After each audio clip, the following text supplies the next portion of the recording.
Bonjour et merci de nous suivre depuis le premier jour de ce MOOC Cuisine d'Occitanie. Je vous adresse un grand bravo pour votre persévérance. Nous commençons notre dernière semaine avec une délicieuse soupe à l'ail rose de Lautrec.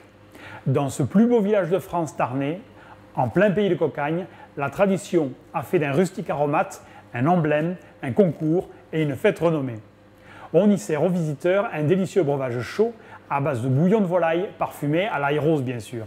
Vous apprendrez la véritable recette et surtout le secret de son velouté. Connaissez-vous le roquefort? Évidemment, me direz-vous. C'est le fromage à pâte persillée le plus célèbre de France. Mais tout le lait de brebis d'Écosse ne va pas aux fromageries. Une partie est été sous la mer par les agneaux de lait. Ce savoir-faire assure une viande fondante et parfumée au rose soyeux. Vous pourrez le vérifier avec notre recette de souris confite en 2 cuissons, accompagnée bien sûr d'un beurre de roquefort.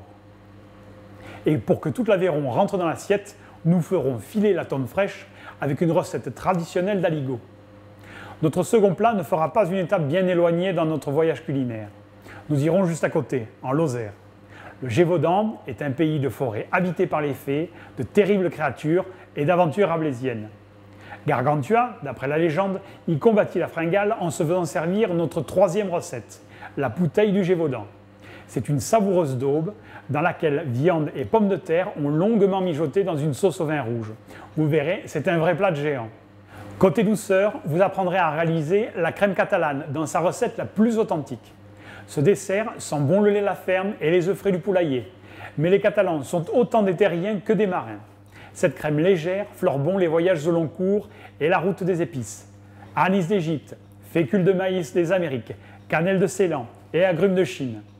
Vous allez apprendre le tour de main de cette crème fraîche et onctueuse à cœur, contrastant avec son dessus chaud et croustillant.